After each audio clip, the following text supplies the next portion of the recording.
تو جب اولاد پیدا ہو گئی تو پیدا ہو جانے کے بعد اللہ رب العزت نے اور اس کے محبوب نبی مکرم حضرت محمد مصطفیٰ صلی اللہ علیہ وآلہ وسلم نے اولاد کے کیا کیا حقوق بیان فرمائے ہیں، میں بڑی تیزی کے ساتھ قرآن و سنت کی روشنی میں وہ حقوق آپ کے سامنے رکھ کر آج کی میری گفتگو کا آخری حصہ بڑا اہم ہوگا، اس کو بڑی توجہ سے میری مائیں بہنیں بیٹیاں بھی سنیں گی، اور جو احباب یہاں تشریف فرما ہیں وہ بھی بڑی توجہ سے سنیں گے۔ میں ابتدا کر رہا ہوں کہ جب اولاد پیدا ہو گئی تو اولاد پیدا ہو جانے کے بعد پہلا حق جو اولاد کو میسر آتا ہے وہ یہ ہے کہ والدین کا فریضہ بنتا ہے کہ پیدا ہو جانے کے بعد اسے اسلام کی مکمل شناسائی عطا فرمائی جائے۔ جب بچہ پیدا ہو گیا تو بچہ پیدا ہو جانے کے بعد پہلا حق اس کا یہ ہے، تاجدار کائنات صلی اللہ علیہ وآلہ وسلم نے ارشاد فرمایا، کل مولود یولد علی الفطرہ، ہر پیدا ہونے والا بچہ وہ فطرت اسلام پر پیدا ہوتا ہے، فطرت پر پیدا ہوتا ہے۔ پھر فرمایا فَأَبَوَاهُ يُحَوِّدَانِهِ أَوْ يُنَصِّرَانِهِ او یمجسانہ، پیدا وہ فطرت اسلام پر ہوتا ہے، اب اس کے والدین اسے یہودی بناتے ہیں، اس کے والدین اسے عیسائی بناتے ہیں، اس کے والدین اسے مجوسی یعنی آگ کی پوجا کرنے والا بناتے ہیں، یعنی بچہ فطرت سلیمہ پر پیدا ہوا، اب اس کے والدین ڈیسائیڈ کریں گے کہ ہم نے اس کو کس راہ پہ چلانا ہے۔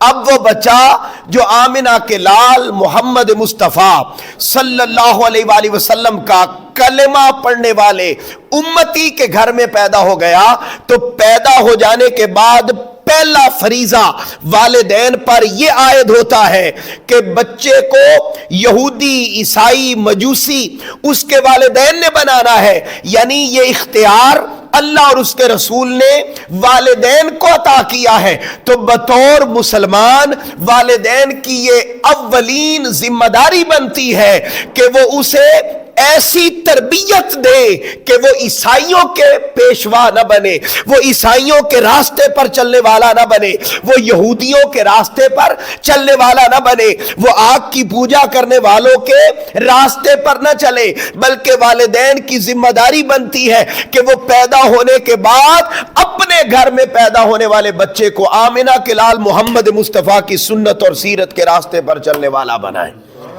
یہ پہلا فریضہ۔ اس کے بعد دوسرا فریضہ جس کا ہم نے ذکر کر دیا تھا آج سے 3 جمعہ قبل، اور میں پھر ریپیٹ کر رہا ہوں کہ درمیان میں ہم نے اس موضوع کو روکا تھا اور سیدہ کائنات سیدہ فاطمۃ الزہرا سلام اللہ علیہا کا تذکرہ کیا۔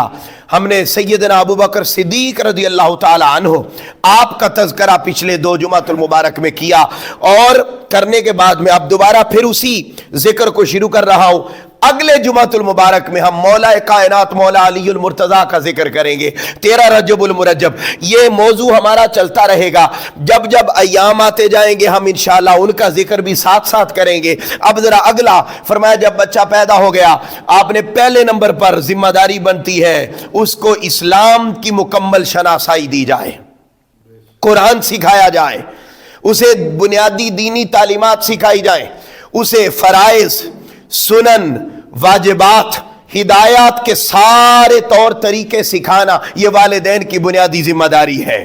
آگے بڑھتے ہیں، فرمایا بچہ پیدا ہو گیا، آپ نے اس کا اچھا نام رکھا، اس پر تذکرہ ہو چکا تھا، میں آگے بڑھ رہا ہوں۔ تیسرا جو بڑی اہم بات ہے وہ یہ ہے کہ بچے کو اس کے نسب کا حق دینا۔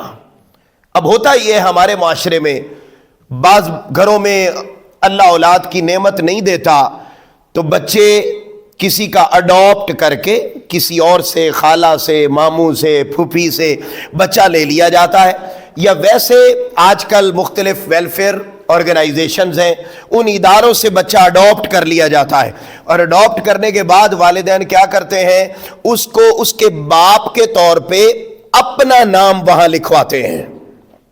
اب اسلام نے اپنا نام لکھوانے سے منع فرمایا، اس کو اسی کے نام سے پکارا جائے گا جو اس کا اصل باپ ہے.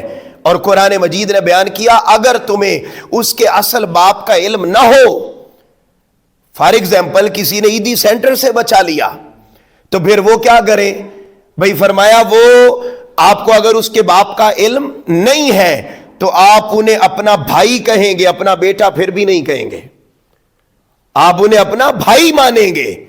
آپ اس کے باپ کی جگہ پہ آئی ڈی کارڈ پر اپنا نام نہیں لکھوا سکتے.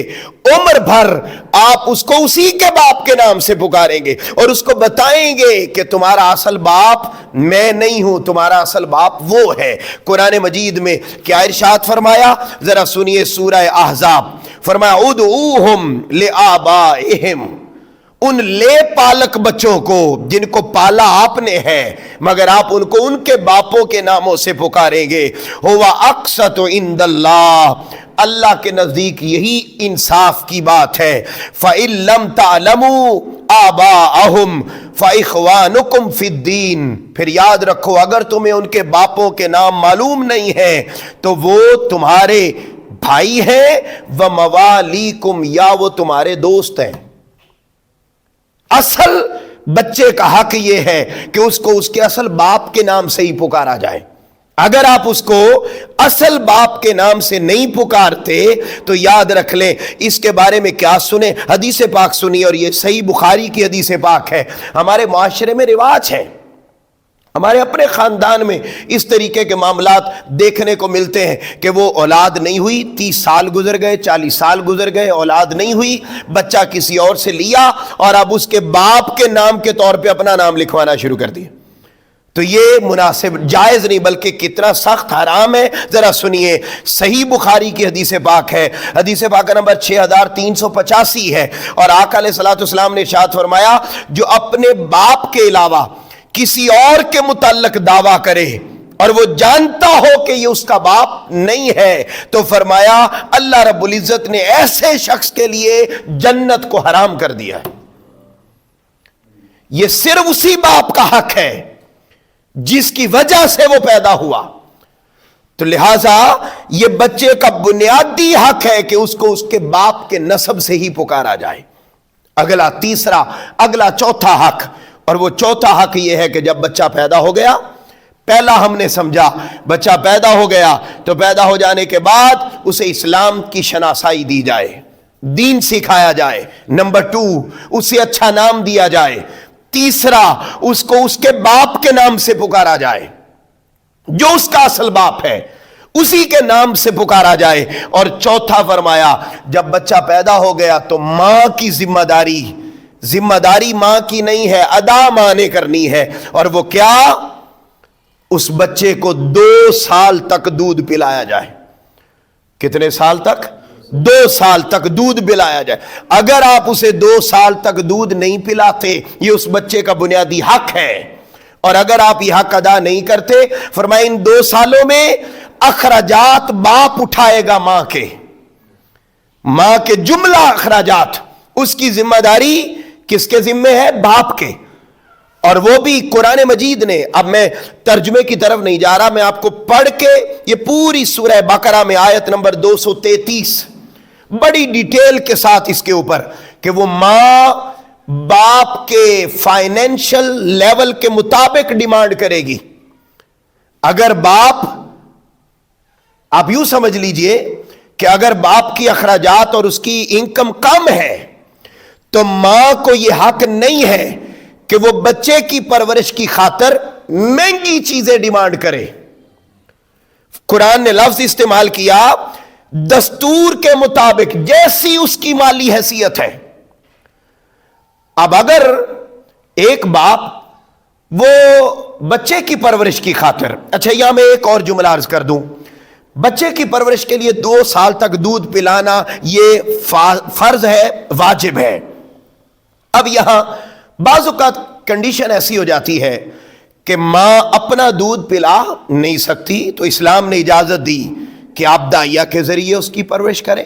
آج دائیا کا کانسیپٹ نہیں ہے تو آپ ماں کو یہ اجازت ہے, میں نے اس پر رات کو ڈیٹیل میں پڑھا, اور یہ اجازت ہے کہ آج کل جیسے فارمولا دودھ آ گئے, اگرچہ وہ نقصان دہ ہیں, وہ فائدہ مند نہیں ہے, مگر اب اس میں BF1 BF2 BF3 اب یہ بڑے مہنگے, یعنی اب وہ 6,000 7,000 روپے کا ایک ڈبہ آتا ہے. اچھا, آپ نے وہ اس کے ذریعے بچے کو دودھ پلایا, اب باپ کی حیثیت نہ تھی کہ وہ اتنا مہنگا دودھ پلا سکے, لیکن ماں کی ڈیمانڈ یہ ہے کہ وہ اس مہنگے دودھ کو خرید کر لائے, تو فرمایا یہ جائز نہیں ہے. قرآن نے کہا یہ جائز ہے. ہاں اگر مالی حیثیت ہے تو پھر اس کو الٹرنیٹو آپ استعمال کر سکتے ہیں, لیکن قرآن نے اس میں بھی کہا, اور فقہا نے اس پر تفصیل سے لکھا کہ اصل حق تب ادا ہوگا جب ماں اپنا دودھ 2 سال تک پلائے. ہاں اگر کوئی کیفیت ہو گئی, کوئی بیماری آ گئی, کوئی پرابلم آ گئی, تو اس صورت میں آپ الٹرنیٹو استعمال کر سکتے ہیں, مگر وہ ہوگا باپ کی حیثیت کے مطابق. بولیے کیا, کس کے مطابق؟ باپ کی مالی حیثیت کے مطابق. اب وہ بیچارہ بھینس کا دودھ پلانے کی حیثیت نہیں رکھتا, اور آپ اس سے ڈیمانڈ مہنگے فارمولاز کی کریں گے, تو ڈیفینیٹلی گھر میں کیا آئے گا؟ کلیشز آئیں گے, اختلافات بڑھیں گے. لیکن 2 سال تک ہر صورت اس بچے کا بنیادی حق ہے کہ اسے دودھ پلایا جائے. پھر 5واں وہ فرمایا بچے کی پرورش, یہ اس کا بنیادی حق ہے. اور قرآن نے کیا لفظ استعمال کیا؟ فرمایا لِيُنْفِقْ ذو ساعت من ساعته ومن قدر علیہ رزقہ فلینفق مما آتاہ اللہ. یہ جملہ بڑی توجہ سے میری مائیں بہنیں بیٹیاں ذرا سنیں, کہا ترجمہ سنیے. قرآن مجید میں اللہ رب العزت نے فرمایا گنجائش والے کو چاہیے, چونکہ پرورش ماں نے کرنی ہے بچے کی, تو جس کے پاس گنجائش ہے, گنجائش والے کو چاہیے کہ وہ اپنی گنجائش کے مطابق اپنی اولاد کو اور اولاد کی ماں کو خرچہ دے, اور جس پر رزق کی تنگی ہو اسے چاہیے کہ وہ پھر اس کے حساب سے جتنا وہ دے سکتا ہے ضرور دے, کیونکہ اللہ تعالیٰ کسی کو تکلیف نہیں دینا چاہتا, بلکہ اللہ یہ چاہتا ہے کہ جتنے آپ کے اخراجات ہیں اس کے مطابق آپ بچوں پر بھی خرچ کریں اور بچوں کی ماں پر بھی خرچ کریں. حاضرین محترم, اب یہ اصول ہیں جو ہمیں سکھائے گئے, بتائے گئے. یہ اولاد پر خرچ کرنا, توجہ کیجئے گا اور اپنا ایمان تازہ کیجئے گا. ہم باہر بہت خرچ کرتے ہیں, دوستوں یاروں پر بہت خرچ کرتے ہیں.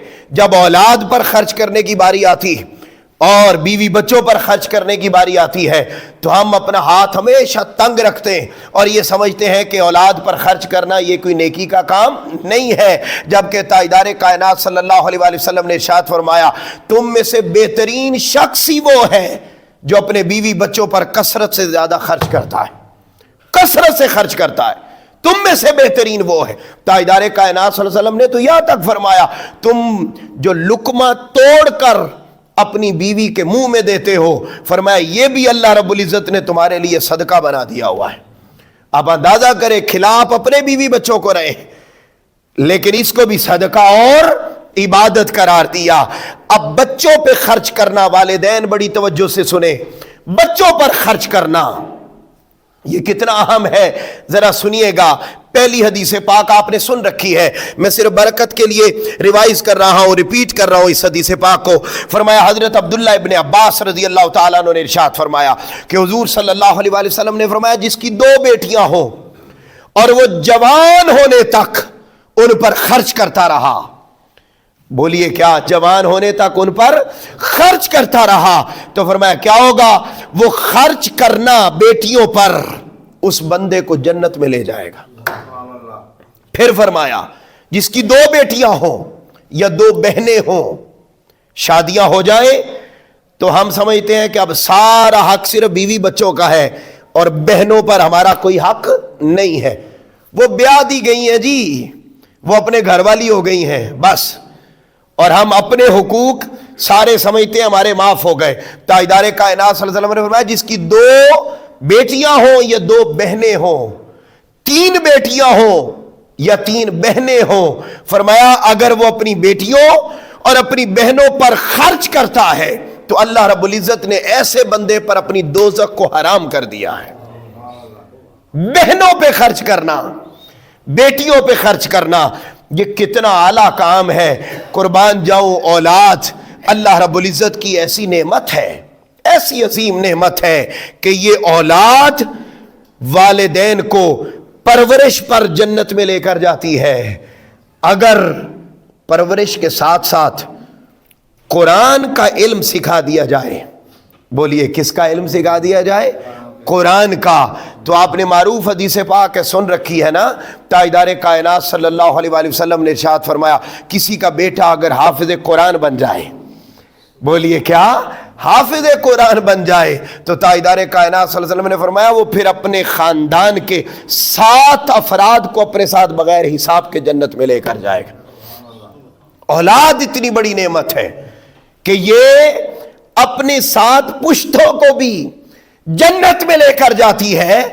اچھا، یہ اتنی بڑی نعمت ہے۔ بڑی پیاری حدیث پاک مجھے یاد آئی، میں نے جب یہ حدیث پاک پڑھی تو آپ یوں سمجھ لیجئے بڑا پیار آیا یہ حدیث پاک سن کر کہ اگر کسی کو اللہ نے اولاد کی نعمت دی، اور آپ دیکھتے ہیں سوسائٹی میں اللہ رب العزت جس کو بھی اولاد دی ہے، اللہ رب العزت اس کی اولاد کو صحت و سلامتی کے ساتھ عمر دراز عطا فرمائے، لیکن بعض اوقات ہم دیکھتے ہیں کہ بچہ پیدا ہوا، کچھ مہینوں بعد چھوٹی عمر میں وہ بچہ واپس لے لیا جاتا ہے اور اللہ اسے اپنے پاس بلا لیتا ہے، جیسا کہ حضور نبی اکرم صلی اللہ علیہ وآلہ وسلم کے تینوں لخت جگر چھوٹی عمر میں اللہ کے پاس بلا لیے گئے۔ اچھا، اب یہ جو بچے، میں آپ کو بتا رہا ہوں اولاد کتنی بڑی نعمت ہے، اور ہمارے ہاں تو اس کو اب زحمت بھی سمجھا جاتا ہے، اولاد کو زحمت سمجھا جاتا ہے۔ خیر، میں اس اینگل کی طرف نہیں جانا چاہتا، میں چونکہ اہم بات آخری حصے میں کرنا چاہتا ہوں، میں اس طرف آگے بڑھ رہا ہوں۔ اور ذرا سنیے گا کہ یہ اولاد کی پرورش کرنا، اولاد کی نعمت مل جانا، تاجدار کائنات صلی اللہ علیہ وسلم نے ارشاد فرمایا اگر کسی کی چھوٹی اولاد اللہ واپس لے لینا تو وہ کیا ہوتا ہے، بچہ فوت ہوا چھوٹی عمر میں، تو وہ بچہ، اب ذرا جملے کی محبت کو ذرا سنیے گا، میں نے اس کو اس وقت فیل کیا، میں آپ کے سامنے ذکر کر رہا ہوں کہ تاجدار کائنات صلی اللہ علیہ وسلم نے فرمایا وہ بچہ جو چھوٹی عمر میں فوت ہو جاتا ہے نا، اللہ اسے فوت ہو جانے کے بعد حضرت ہاجرہ سلام اللہ علیہا اور حضرت اسماعیل علیہ السلام کے حوالے کر دیتا ہے، اور اللہ فرماتا ہے جب اس کے والدین آخرت میں آئیں گے آپ دونوں نے تب تک اس کی پرورش کرنی ہے، جب یہ جوان ہو جائے گا ان کے والدین کو جنت میں تم دونوں نے عطا فرما دینا ہے۔ تو وہ بچہ جو چھوٹی عمر میں فوت ہو جاتا ہے وہ جنت میں والدین کو مل جائے گا۔